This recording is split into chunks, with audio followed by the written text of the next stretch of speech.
Welcome home to USA Global TV and Radio, a place where dreams take flight, with authentic storytelling, diverse perspectives and meaningful conversations, where global stories unite and bridges are built beyond all borders. Discover world-class education, entertainment, hope and inspiration. Together, we're building bridges worldwide. Subscribe to our channel, USA Global TV. Download our app, USA Global TV.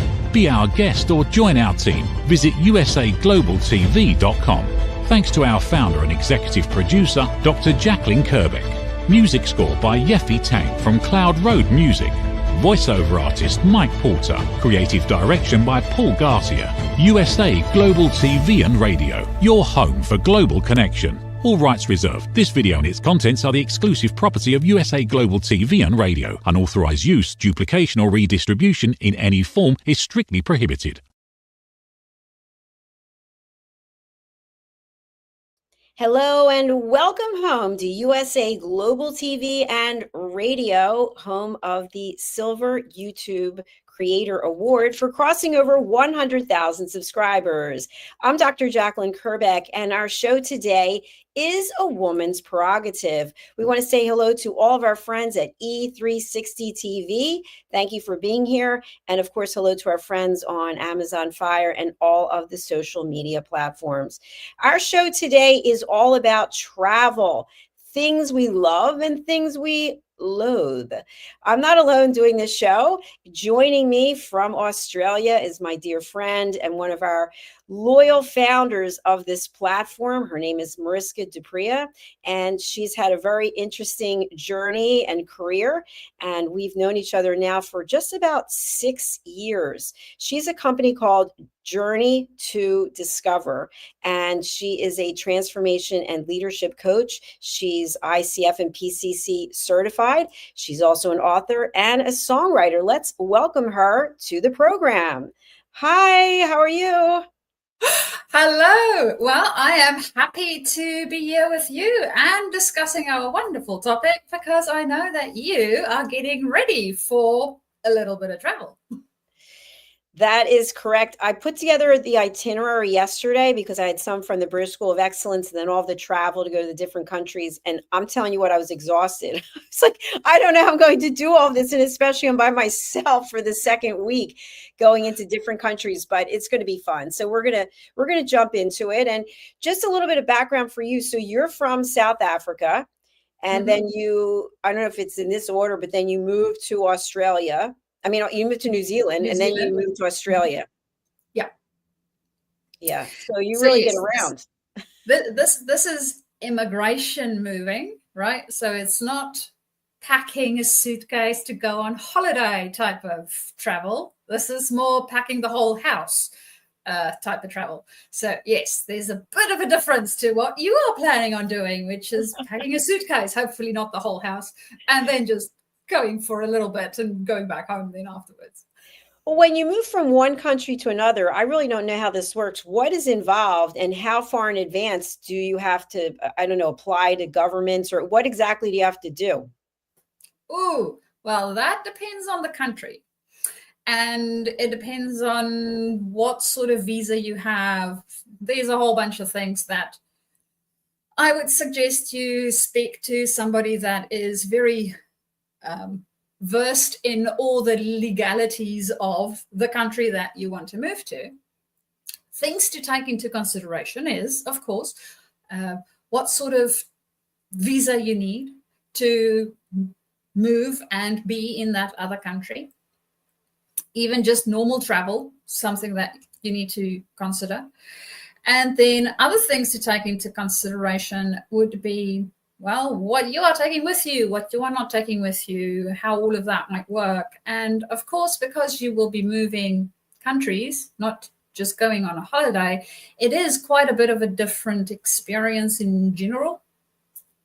There's a whole bunch of things that I remember we did initially back when we were in South Africa, looking at New Zealand to try and prepare ourselves for what it might be like.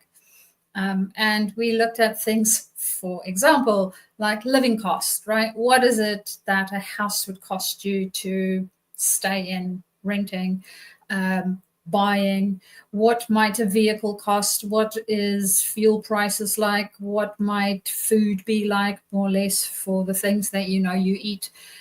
If you have children, what's required within that space, school-wise, how does the school system work? Because no, they do not work the same. You will find that when you move to a different country, all of a sudden they do all sorts of weird things. For example, in South Africa, we normally start a school year at January, which I know the US, you guys start your school year somewhere in the middle of the year, which to me is just odd. But in South Africa, we also have our summer break in December, because guess what? We do not have a wintry Christmas. So it is a different way of living and being. And then we move to New Zealand. Now, in New Zealand, if you are new to school and you're starting school in South Africa, typically in the year that you turn 6, I think it is, you will go to school. Anything before that would be preschool. In New Zealand, in not the year that you turn 5, but actually when you turn 5, you go to school. So if you have your birthday in January, you will go to school just after your birthday. If you have your birthday in November, guess what? You will only be in school then in November after your birthday when you turn 5, which I find really, really odd. But it's because I didn't grow up with it.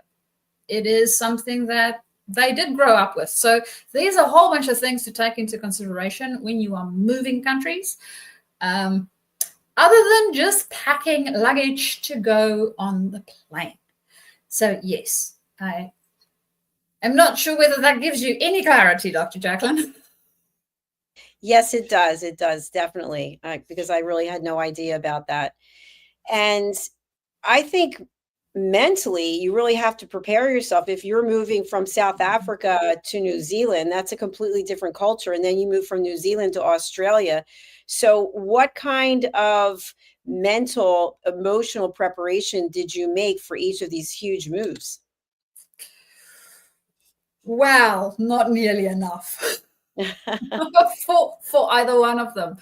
I think the biggest thing is we don't really realize how much of a mental, emotional, spiritual, even physical experience it is for us to move. We think about the things like logistics, getting the bags packed, making sure that the house is sorted out, ensuring that all the things are tied up on the one end that needs tying up, such as your medical insurances and life insurances, whatever else it might be that you have for living in that country. And then, well, starting the new ones in the other space. So there's logistics within that space, as well as, well, we literally uprooting ourselves. So if you think about a full-grown tree, and you are replanting a full-grown tree on a new continent or a new island, in the case of New Zealand, it is quite different. The environment is different. The space is different. The people are different. There's so many things that we cannot even think about before we move because we just do not know about it. I think every time what I have realized is once you have made a move like that, no two is ever alike. So even making the second move, there's still new things that popped up for us. And for me specifically that I know of for a fact. So understanding what that is. And then I think, Dr. Jacalyn, there's also a little bit of a grieving process that happens, or that I've experienced in any case, that you go through because you are leaving behind not only friends and family, you are leaving behind a whole culture, a whole way of being in this one space. And now you are going to a different space where they are being different. And hence you need to see how that might work and not work for you within that space, and what works and not work for you in that space. So there's a tremendous identity movement within that I am not sure how do you prepare for something like that. Life has a tendency to help us throughout to prepare for things, and yet when we are in it is typically the time when we get to experience it most viscerally. So there's a lot of preparation we think we can do before we travel, and yet the travel itself in itself is an experience that we then get to experience and make it visceral for ourselves. I think the main preparation, that if ever there is something that I would give as a tip or a trick for when you are moving, even when you are just traveling in general, is thinking about the way you want it to feel and making that your intention. So you guys might remember that we spoke about intentionality in the previous show last week. And the same goes for traveling. So being intentional about how we go about when we travel, and think about how do I want this experience to feel like? How do I want it to be like? And what is it that I need to do that would help with that? And then, hopefully you can bring that into life. And with that being said, Dr. Jacalyn, have you found anything very helpful for travel in general? Well, thank you for sharing all of that. In November, I went to London, and the last time I was in London was 2018, and it was on a business trip when I was in corporate. So it was different. Everything was paid for and all the arrangements were made. And so this time I had to make all the arrangements. And the one thing that I truly realized that I'm really embracing for this trip is to pare down the amount of stuff that I'm taking, because I brought too many clothes. And this particular trip, I'm going from one country to the next, to the next, to the next. I'm going to be on trains and planes, and without assistance, because you can't always guarantee that they're going to have carts. I have to be able to move quickly, and I have very long nails. So I have to pack less stuff than what I took the last time.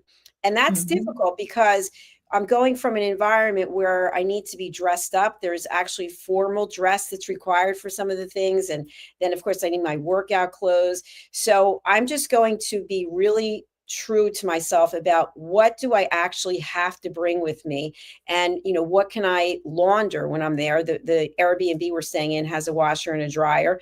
So that's the one thing. What I found out last time, I left from Dulles Airport, and Dulles is outside Washington, D.C. And when I checked in, I had two bags, and one of them was my carry-on, and the other one was the big bag I was going to check. Well, the bag that was the checked-in bag was too big. Meanwhile, I've been using it as a checked-in bag endlessly, and they would not let me take it on the plane. So I had to check it. So then I have my personal item, which happened to be an unformed bag that had like a shoulder bag that I had my computer, my hard drives. And so I had to walk from one end of the airport through and clear to the international terminal, take a tram. And my shoulder was literally, because I wasn't expecting to be carrying, it was going to be on the carry-on bag. So now what I'm saying to myself is I have to be prepared. I better take a different carry-on bag. And of course, it's going to be a lot smaller. So I need to bring less stuff. And the other thing is that in London specifically, especially with my hosts, Philip Sykes and Leanne Milton, there's a lot of walking involved. There's a lot of trains. There's a lot of tubes. And so I have to be able to quickly maneuver myself. So I have to find a way to be professional, to be a fashionista, and to have less stuff so that I am not encumbered by bags and things. And to add to that, one of the days when we're in London, we're going to something called Royal Ascot, which is I think something similar, correct me if I'm wrong, but to the Kentucky Derby, and all women are required to wear hats. So I have to purchase a hat because I don't have one. And so I'm going to get a hat in London. One of our future guests actually is an artillery. I don't know how you say that, but she owns a hat business, beautiful hats. And so I have to figure out how will the giant, beautiful hat get back to the States because I'm not going to be taking it with me on the train and on the plane to all these other cities. So that's going to be something else that I have to figure out. Oh, well, it sounds like there's a very specific set of requirements for this specific trip. And you know what? I'll see if I can find the hat. I think the hat is quite lovely, and I'd love to have your opinion on it. So this hat is handmade. Here it is. Ooh. What do you think of it? Wow. How do you think it will look on me? That is a lovely hat, Dr. Jacalyn. Anything looks brilliant on you. I am thinking you will be rocking the hat. Here it is. Here's the hat, and here's me. And there's the name of the woman who designed this hat, Mitzi Atelier. So we want to give her a big shout out. She's in London, and she's also in New York. Well, I am thinking most probably you will need a hat case, which I know I'm hoping you still get hat cases, because a hat like that would definitely need its own little suitcase. It does. And yes, just for the going back is enough. It can stay in there wherever the most prominent residences for the in-between travels. Well, you know what's so interesting is that hats can take on a life of their own. And I happen to like hats. I have a number of hats. Like when I'm in the summer, or if I go for a walk where I am now, I typically will always have a hat on because I don't want anything on my hair. I don't have to worry about skin cancer on my face. And I like hats, but hats make a statement and they take up space. And you have to be able to find a space for said hats. And then, of course, the other thing is, excuse me, once you wear that hat, where do you wear it again? I mean, where am I going again with that hat? So we shall see. But they give you the ability to rent the hat, and they rent it by the day. But when you figure out how much it is, it really makes sense just to buy the hat. Yeah. Yeah, just buy it. I'm thinking, well, you can always go to the Kentucky Derby. That's right. That's going to be next on my list. It's going to be next on my list. But, we're going to take a quick break right now because we're talking a little bit about fashion. And I love because we're talking about travel, and you travel different parts of the world where there are known fashion capitals. We have a brand new sponsorship, and it's from Philip Sykes, the British School of Excellence. It's from his wife, Kerry Sykes, and she has her own line of swimwear. So Kerry Sykes founded Baye London, B-A-Y-E, London. We're going to take a look at this sponsorship. It's brand new, hot off the press, and then we'll be right back with A Woman's Prerogative. Stay with us. In a world that moves fast, there's strength in the woman who moves with grace. Introducing Baye London, where confidence meets craftsmanship. Each piece is intentionally designed for the woman who knows her worth, crafted from luxurious Italian eco-fabrics that feel as good as they look. With elegant coverage, effortless support, and timeless style, our swimwear celebrates both your body and your essence. Founded by fashion expert Kerry Sykes, Baye London is made for women who want to feel sexy, stylish, and seen. From poolside to beachside, sunrise to sunset, Baye London outfits you for every moment that matters. Because beauty isn't about age, it's how you wear your confidence. Baye London, confidence, elegance, effortless luxury. Visit BayeLondon.com. Act now for your exclusive friends and family discount of $35. Scan the QR code. Baye London, where confidence meets craftsmanship. Proud sponsor of USA Global TV and Radio. Welcome back to A Woman's Prerogative, Sisterhood Across Borders. And thank you to Bay London and Carrie Sykes for that beautiful clip. Let's bring back Mariska and let's continue on with the show. Welcome back, my friend. What did you think of the Bay London clip? Well, I know I'm in winter, but I so want summer, and one of those lovely pieces. They are beautiful. They really are. They really are. So I get the honor and the privilege of directing these various commercials. And so I get to pull everything together. So graphic artist, voiceover expert, and then that's actually custom music that was created specifically for that video. And so I asked the team that does the custom music, I said, I'd like something that reminds someone of luxury, of elegance, of class. So, or how do you feel that music aligns with that? I think it aligns really, really well, and it felt really classy. I think the visuals of the pieces really well put together, as well as the feel that it gives. It feels like something that it's not just something that you would wear when you want to go swimming. It is also something that you can spoil yourself with. That's right. Something you can feel sexy in. Yeah. And shouldn't we feel sexy? I mean, that's part of being a lady, isn't it? Absolutely. We have that all over the men, I think. But Mariska, it's funny. I have this large box of Christmas decorations, and it's been under the bed because I don't really put up a tree. It's a long story. But anyway, I saw something in the box. I pulled it out and I thought, what is that? Well, here there were a bunch of bikinis in the box. And I pulled them out and I thought, who the H is wearing this? And they're my bathing suits from 2019. So I thought to myself, and I didn't even want to put it on because I thought they look like they're for a child. So I thought, I don't know how I was wearing these bathing suits, but question for you.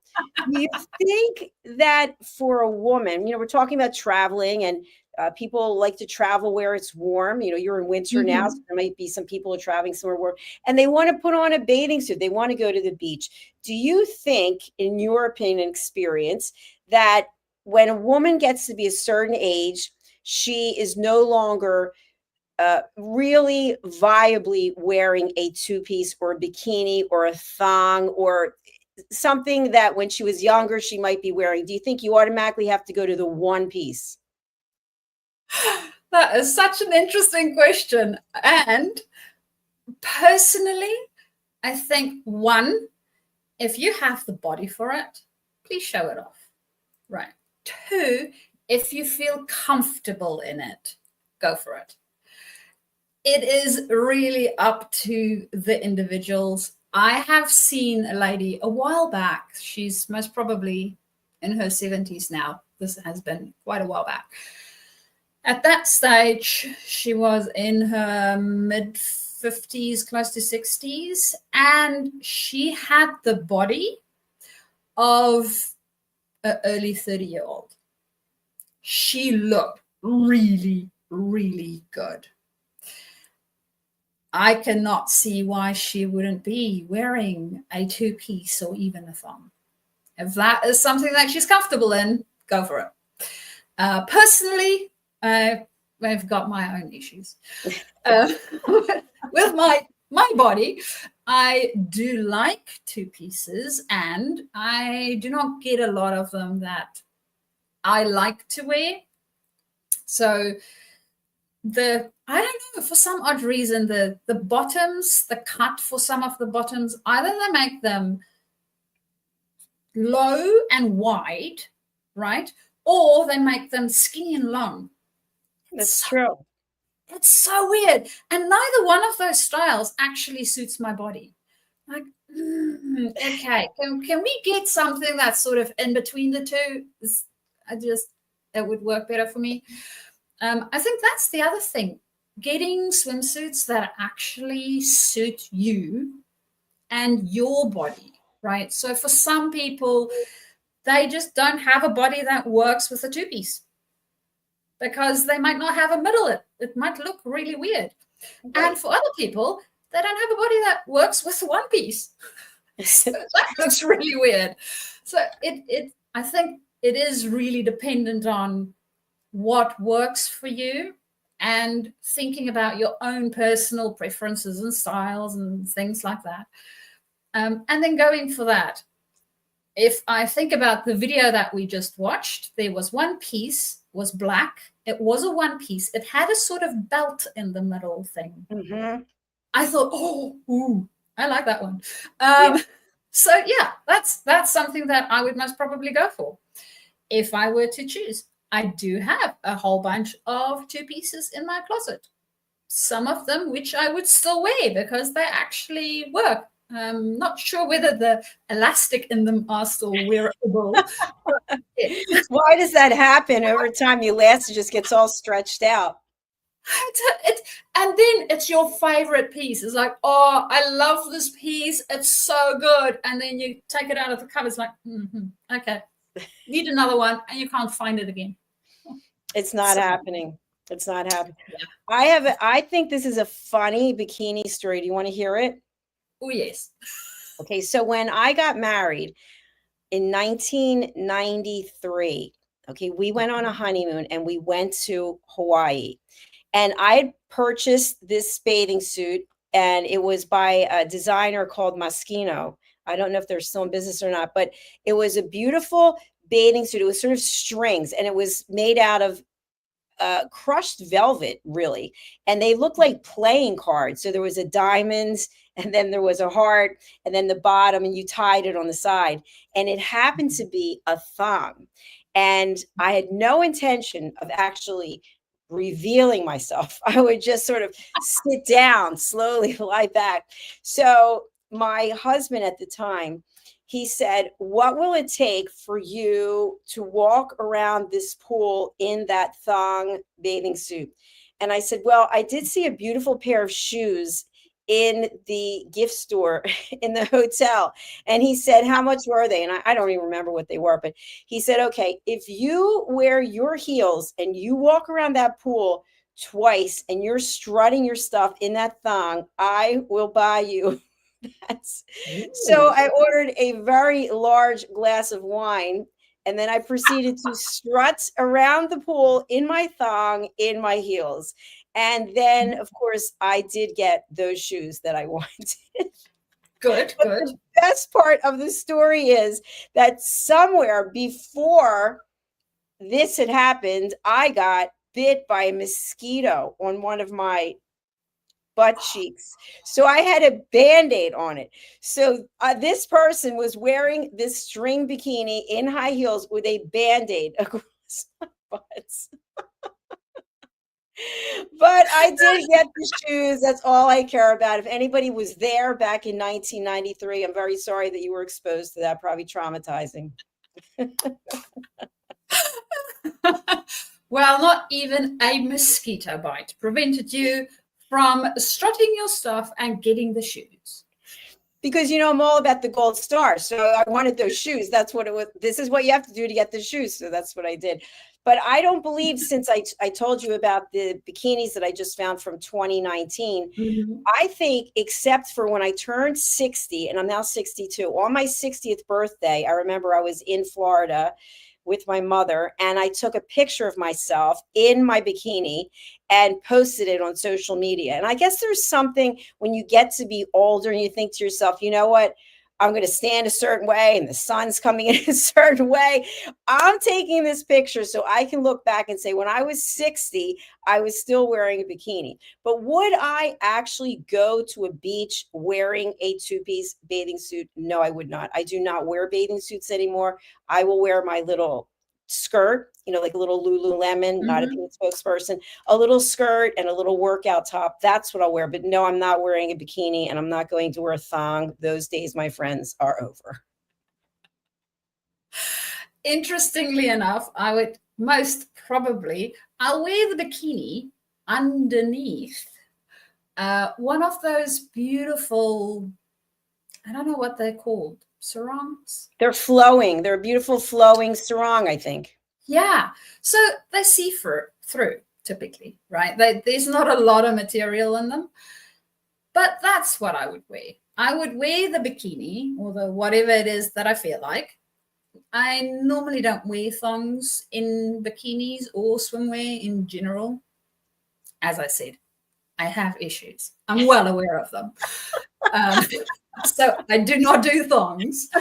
But I will wear said bikini and then the sarong over it. And to me, that looks very elegant. So Yes. I would go for the whatever is the thing that makes me feel sexy, right? And looks elegant. Yep, I'll do that. And if I want to then go in the water, which typically doesn't happen often, I can always just take it off and go in the water. That's fine. So that's probably what I would be ending up doing. Well, Mariska, what's interesting? You and I are from different generations, right? We know that. We've already put that out there to the world. The younger generation, even younger, I see at the gym. I see at these various fitness classes that I go to. And for example, Solid Core, which not a paid spokesperson, but their whole thing is basically that your core is strong, right? So it's not just the front, it wraps all the way around. So many people will be wearing something exposing their core. And not everyone is concerned with how they look, right? Some people are just, because to me, I don't want to be wearing something and then I'm just going to say skin hanging over. I don't want any skin that is sticking out per se. But I have to say to the women out there who have the confidence and they let it all hang out, even tiny little shorts on somebody who's like a size 10, good for you. And I mean that, good for you. I wish I had the confidence to do that, but I don't. So one day, I think it was 2 or 3 weeks ago, I was getting ready quickly to go and work out at Solid Core. And I thought I had a shirt in my bag, but I didn't. So I had on like a big jacket and then I had my workout bra, my pants. So when I got there, I was horrified to find out I had no shirt and I was going to have to expose my stomach. And I really was traumatized because I was waiting to the last minute. They bring the lights down and then they just have blue lights around the floor. But I waited to that last minute when the lights came down. And then I was like, and I thought to myself, I am really strong. I have a really strong core. But I'm 62. It's not like a 20-year-old stomach. So I really applaud people out there who have the confidence, regardless of what size you are, that you are confident in your own body. I think that is beautiful. It is. It is. I'm with you on the having pieces of me that folds over my clothing. I'm not a fan for myself. And if you feel sexy and it is something that you are confident wearing, go for it. It's really, I think it's an individual thing. It's really around what we feel good in. And I mean, even in my 20s, did I wear bikinis? Yes, of course I did. Did I wear it just without literally going to the swimming pool and then coming back, strutting around like you did, Dr. Jacalyn? No, I did not. It's not what I am cut out to be doing. I don't like it. It's not something that I would necessarily go, oh yeah, I think this looks great.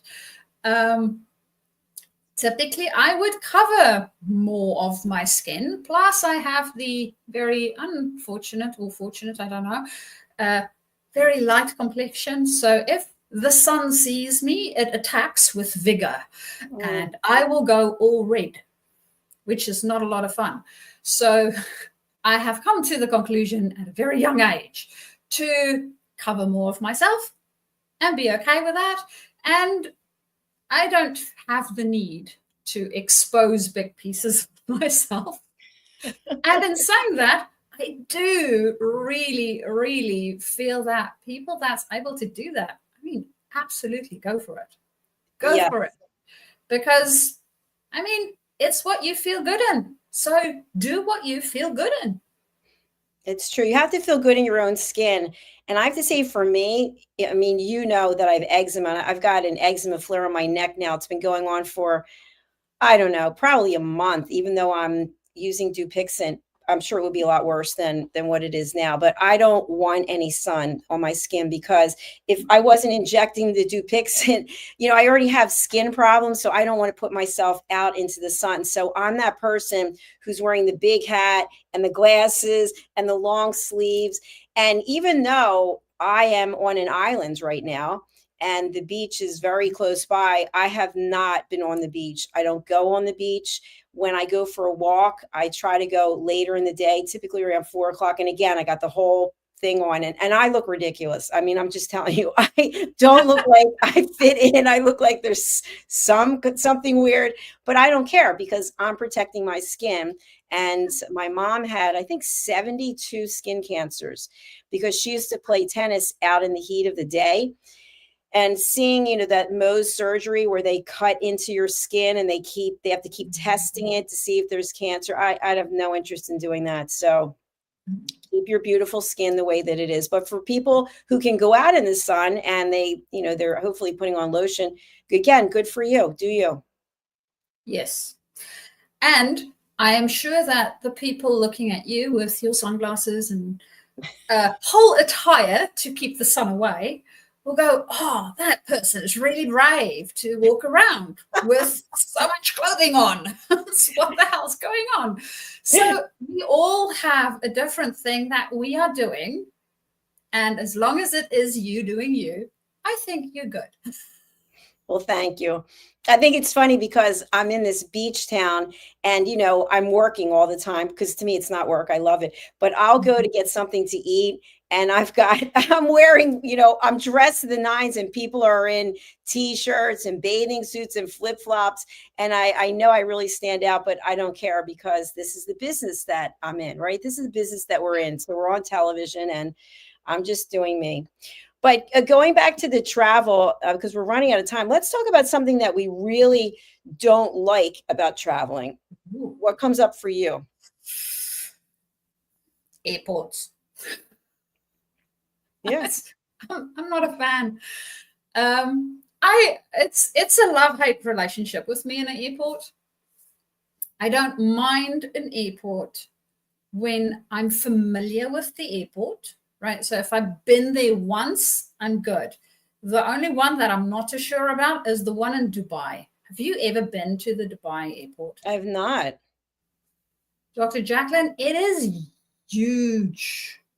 It has trains to go between terminals. Yeah. It is extremely big.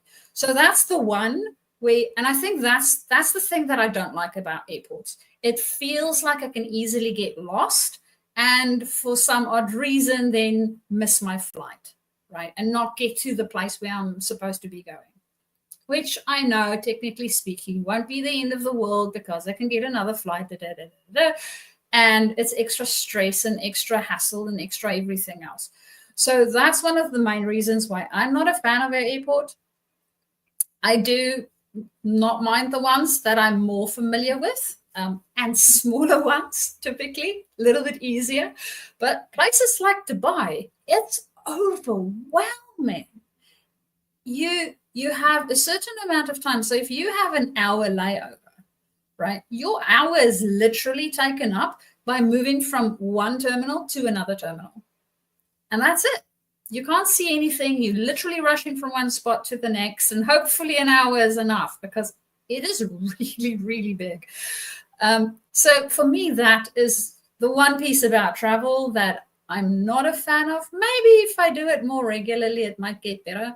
But my other problem is I'm not a fan of flying, because I get motion sickness and my ears aren't the greatest. So the up and down and the pressure releasing, and no, not my cup of tea. How about you, Dr. Jacalyn? Well, mine has to do with air travel. When I was growing up, my mother really instilled in my sister and myself that when you were on an airplane or you're on a train, that you should be dressed a certain way because it was really a luxury. And of course, now people don't look at it as a luxury and they dress accordingly and they act accordingly. But I remember way back in the days when I used to travel for work, when I was just, in my first job, my second job, and it was about getting dressed up, oh, I'm taking an airplane today, I'm going to be dressed up. And then you would carry yourself in a certain demeanor. But now, I mean, I think sometimes people, when they have an early flight, they just come in their pajamas. They come in their pajamas and then they get on the plane. And I don't know what it is about air travel. People they take off their shoes. They put their feet up onto your thing. They're pushing your seat. I don't really like any of that. And I try, if I can, to always get an aisle seat because I want to be the one who's getting up instead of asking other people to get up. But I don't really love air travel. And especially going from the States to Europe, you leave typically 6, 7, 8 o'clock at night, and you get there in the morning. So for me, it's hard to sleep in that environment. So you basically are going a night without sleep. So I don't love that. On the way back, it's no big deal because you're leaving in the morning and you get there in the afternoon. But the flight over is not my favorite. Yes. It's interesting that you mentioned the whole how we dress when we fly. So one of the things that we would typically do is dress smart casual, right? So I will have very, very comfortable shoes on. I have done high heels and airports once. No, that's not a great idea. So comfortable shoes, but still neat, right? So the rest still have a tailored jacket type of thing, maybe a pair of neat jeans, not the ones that's ripped to shreds. Not that I have any of those in my closet. So yes, it's interesting to see what people decide to wear. I have had a few interesting types of outfits that I saw before, including flip-flops. Not bikinis. I have not seen a bikini on an airplane yet. So hopefully, I've seen a tube top. Remember tube tops from back in the day? Yes. I've seen tube tops. Tube tops, yes. Bikinis, not so much. All sorts of interesting footwear, which may or may not be regulatory, depending on. My biggest thing is always, okay, so you get on the airplane, right?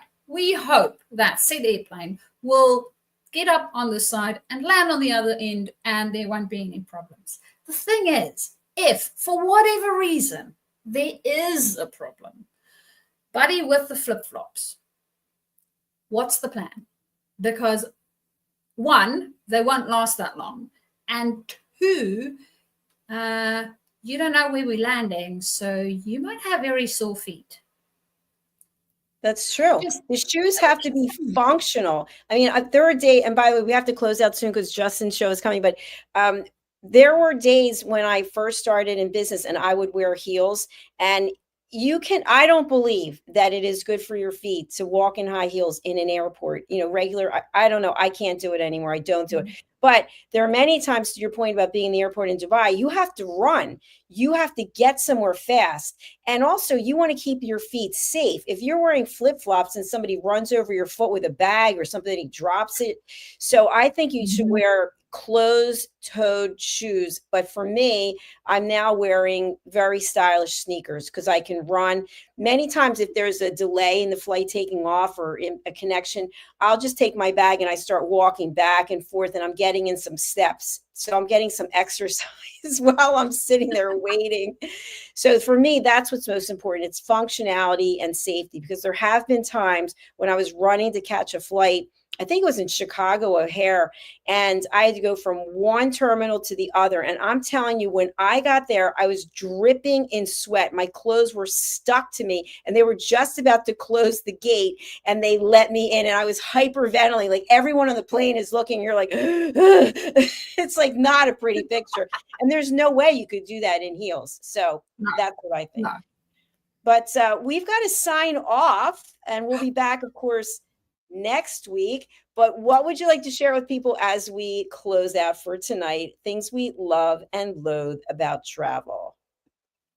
Well, I think for the love, make sure that you set your intention about how you want to feel when you are traveling. And this might also include for the places that you loathe being in during the travel. So how do you want your airport experience to feel like, for instance, if that is a place that you also don't like as much as I do?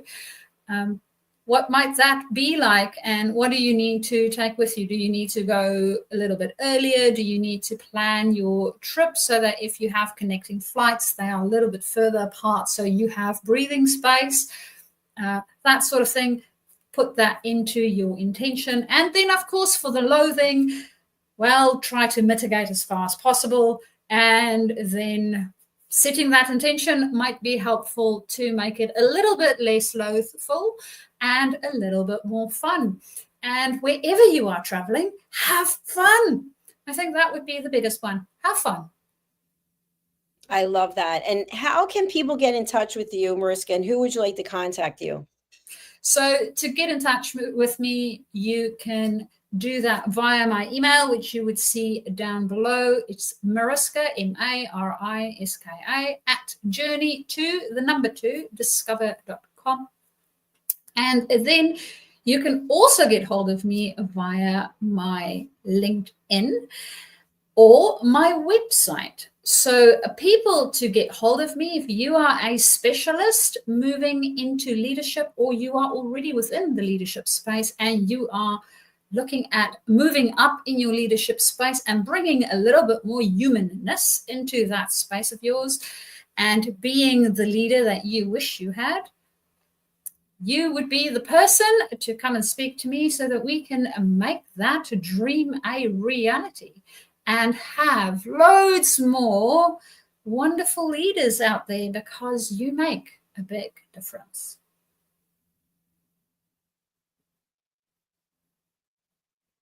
Thank you so much, Mariska. And for people who are listening on an audio platform, the Journey to Discover is JOURNEY,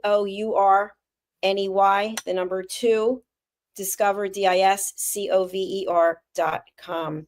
We want to thank E360 TV for distributing this content across all of their platforms. And we want to thank everyone on YouTube watching, and also LinkedIn, Facebook, TikTok, Instagram. We could go on and on. And thank you to our sponsor, Bay London and Carrie Sykes. We will be coming right back with You as a Whole, Body, Mind, and Soul with Justin Merigliani and his guests. So until then, stay tuned, and we'll see you, Mariska and I will see you next week. Bye, everyone. Bye. Thank you, viewers and listeners of USA Global TV and Radio, for joining us today. We're honoured to have your time and attention as part of our global community. At USA Global TV and Radio, we believe in the power of authentic conversations, meaningful connections, and creating a world of possibilities together. Want to be part of something bigger? Join our team of elevated listeners at usaglobaltv.com, a space where your voice matters and your ability to listen transforms relationships. Stay connected with us across all our platforms for thought-provoking discussions, expert insights, and empowering stories. Subscribe to our channels at youtube.com/c/USA Global TV. Follow us on social media and explore the endless opportunities we're creating for growth, learning, and inspiration. Together, we're not just broadcasting. We're building bridges and changing lives, one conversation at a time. For inquiries, contact us at info@usaglobaltv.com. Music by Johnny Dies. Produced by Executive Producer and Director Dr. Jacalyn Kerbeck. Voiceover by Mike Porter. Creative Direction by Paul Garcia. All rights reserved. Copyright 2025. Visit usaglobaltv.com to view our full terms and conditions.